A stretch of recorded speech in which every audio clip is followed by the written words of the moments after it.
Okay, Mr. Brand, thank you for joining us. Tell us a little bit about what you do. Well, thank you for having me. I have a 20-year-old consulting practice that specializes in operational excellence and international standards. And we go into private sector companies and the U.S. government on a global basis and implement standards that meet these international criteria that deal with a whole variety of issues like quality, customer satisfaction, environmental management, occupational health and safety, social accountability. It's a very wide range of topics. So criteria according to whichever market they're targeting.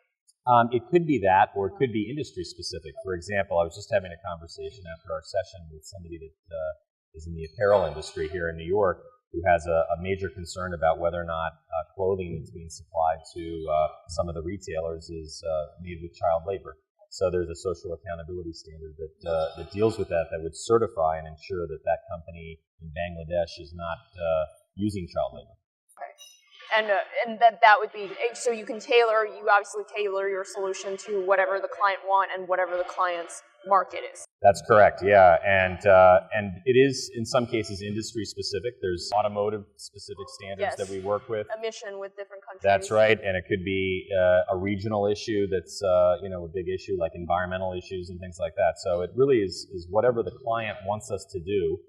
That's what we do. What is like a typical or common issue right now? Well, right now, I think it's efficiency, effectiveness, and saving money in this type of an economy. Money, yes. Yeah, and so one of our biggest things, we see this with a lot of our government clients, because the U.S. government and military is our largest client, is Lean Six Sigma practices, which was something that was championed by Jack Welch and the folks at GE and Motorola. And it basically takes a look at the lowest hanging fruit and analyzes the process and financially has to map out how they're going to save money and achieve perfection. And that's something that we do a lot of work right now with the military and with the Veterans Administration, the U.S. government, and the private sector. I mean, the VA needs a lot of help. The VA needs a lot of help. In fact, I was on the phone this morning and all day trying to get paid by them. So yes, they do. They need a lot of help. Is there anything our government can do to help you out, speed up the process? It seems like there's a consensus our government is not really efficient. Well, given my the depth and breadth of my experience working for the U.S. government and military, what I've learned is that because it's such a dynamic environment based on politics, we elect people and they change and their preferences change. I've spent a lot of taxpayer money setting up systems that somebody new comes into the government and dismantles. So I feel like a builder and an architect that's building $1 million house that somebody buys, I hand them the keys, and then you bulldoze it. Is that frustrating? It's frustrating as somebody who's a fiscal conservative, and that's why I think government should be as small as possible and a lot smaller than it is today. I think that to the extent that we need government doing something, it probably can be done under a performance-based contract in the private sector. And when you say some of your government clients, it's not just limited to the U.S. government. It is. For security issues, we do a lot of stuff, and no, we don't work for any foreign governments. I just want to be on the record about that. So in terms of this M&A space itself, are you optimistic about the landscape? I am. I mean, I think that we've seen here in New York, because we're a New York-based company, we've seen the economy improve. I mean, it's not back where it was, and when the economy is improving, I think that, you see more mergers and acquisitions and consolidations. And I see that growth, becoming more so maybe in the next 2 to 3 years. Okay, so what do you think it's going to happen between now and 2016?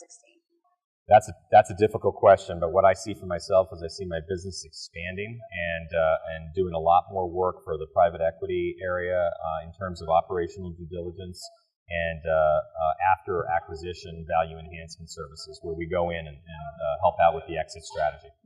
Okay, in terms of due diligence, what do people overlook? Well, I think they overlook what we do in its entirety. I don't think that private equity and M&A is focused on anything right now but maybe financial due diligence and some operational due diligence, but they're not focused on the risks associated with not having the standards effectively implemented that we work with, as well as the benefits. And so there's a lot of benefit, I think, probably after the financial due diligence process to bringing our firm or somebody like us in to assess the target company and see, is there a system in place? And if there isn't, maybe that's the value that you can add after you buy them.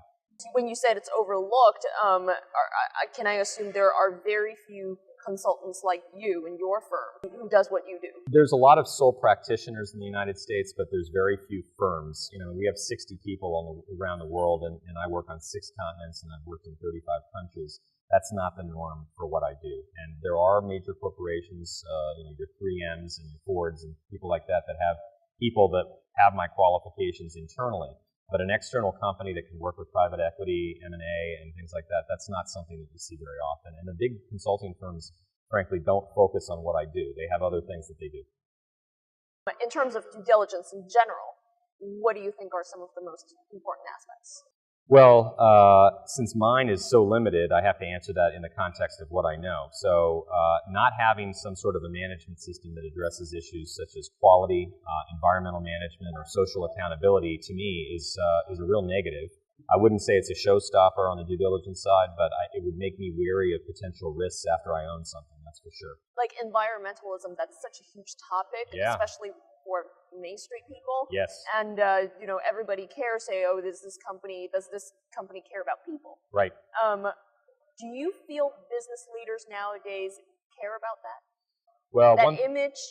Or they do care about it because, for one reason, it sells products or it doesn't sell products if you don't care about it. But one thing that is certainly, I've learned in my 20-year career is that there's a big difference between leaders and managers. And there's people that are in leadership and management positions that don't know anything about either one. And you really need, in order to have an effective system like the ones that I'm talking about that address these important issues, great leadership that is visionary and great managers that are effective and know what they're doing. And if you can find that, you hit a home run, because it's very hard to find that. I feel whenever a private equity company looks for private equity firm looks for a company, they look at the management, they interview the management so many times as possible, and they're pretty much betting on the management team.